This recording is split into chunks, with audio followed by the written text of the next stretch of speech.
Welcome back ख़वातीन और हज़रात, आप देख रहे हैं the morning star and we are in company of these amazing Pakistani women, जो कि हमारे लिए एक बहुत फ़ख्र की बात है। सिमी कमाल साहबा हमारे साथ मौजूद हैं, डॉक्टर नुज़हत मौजूद हैं और तैयबा मौजूद हैं। डिफरेंट सेक्टर्स हैं, अपनी फील्ड्स के हीरोज़ हैं। सिमी कमाल साहबा से मैं एक चीज़ पूछना चाहूँगा। सिमी, मुझे एक बात पता है, when you were a child और जब आप स्कूल जाते थे तो आपका इसी तरह का अज़म था कि I want to be a career woman और मुझे यही वाली चीज़ें टेकअप करनी है, या तब कुछ भी नहीं पता था? Because while you are growing up, जब आप छोटे होते तब तो दिमाग इतने डायरेक्शंस में होता है, फिर घर वालों की एक सोच बिल्कुल एक फोर्स की तरह आपके पीछे लगी हुई होती है। मुझे याद है कि जब हम लोग बहुत छोटे थे, आई थिंक क्लास 2 या 3 में होंगे, तो पूछा गया कि तुम लोग बड़े होके क्या बनोगे। तो उसमें से मेरा ख्याल है सिवाय एक लड़की के सब ने लिखा कि हम एयर होस्टेस बनेंगे और एक लड़की ने लिखा कि मैं टीचर बनूंगी। मैंने कहा ये क्यों एयर होस्टेस बनेंगे, क्योंकि उस ज़माने में हम लोग देखते थे कि वो इतनी स्मार्ट लगती थी, वो जो एयर स्टुअर्डेसेस होती थी और एयरपोर्ट पे जाते कम लोग ट्रैवल करते थे, तो there was so much romance around travelling.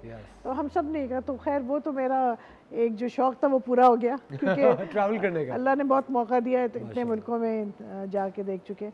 लेकिन जब मैं तो और थोड़ी बड़ी हुई तो मुझे प्रोफेसर बनने का बहुत शौक़ था और मैं चाहती थी कि मैं किसी यूनिवर्सिटी में जाऊँ, फिर मैं पढ़ाऊँ और मैं प्रोफेसर बनूँ और चश्मा लगा के, और फिर मैं सब जगह, खैर वो प्रोफेसर तो मैं नहीं बन सकी, लेकिन लिखने पढ़ने से काफ़ी कुछ रहा।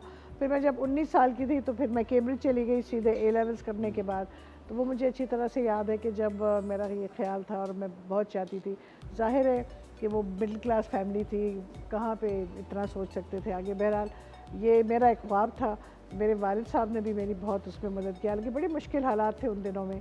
और मुझे याद है कि कुछ लोग थे ख़ानदान में, वो एक पूरा एक ग्रुप बना के मेरे दादा के पास गए और उनसे कहा कि देखें ये भाई साहब को समझाएं, ये लड़की को बाहर भेज रहे हैं पढ़ने और क्या है।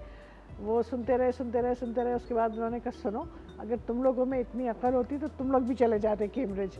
जो मेरे दादा जो थे वो शायर भी थे और फ़लसफ़ी भी थे और बहुत कुछ उन्होंने कई ज़बानों में लिखते भी थे।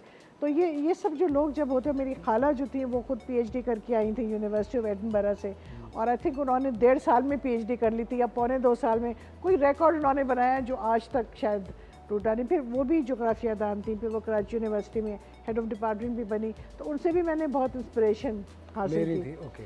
तो फिर इसी तरह से वहाँ फिर मैं पढ़ने चली गई। फिर मेरा इरादा फिर भी ये रहा, पीएचडी करने की मुझे एडमिशन मिला था, लेकिन मैं नहीं कर पाई, कुछ ऐसे हालात थे, मुझे वापस आना पड़ा। फिर शादी हो गई, बच्चे हो गए, लेकिन फिर मैंने अपना करियर जारी रखा। मेरी पहली कंपनी जब मैंने बनाई थी, आई वॉज 29 ईयर्स ओल्ड जब मैंने आई सेट अप रास्ता डेवलपमेंट कंसल्टेंट्स, और वो बहुत तेज़ी से बढ़ी, बहुत सालों, तो वो अभी भी है।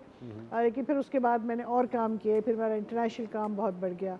फिर जेंडर इक्विटी प्रोग्राम की मैं, जिसमें हमने ख़वातीन के लिए कोई $40 मिलियन का प्रोजेक्ट था। वो हम लोगों ने दिल खोल के पाकिस्तान में ख़वातीन की तंजीमों की मदद की, और वो विमेन स्टडी सेंटर्स को सपोर्ट किया, गवर्नमेंट के इदारों को किया, नेशनल कमीशन को किया।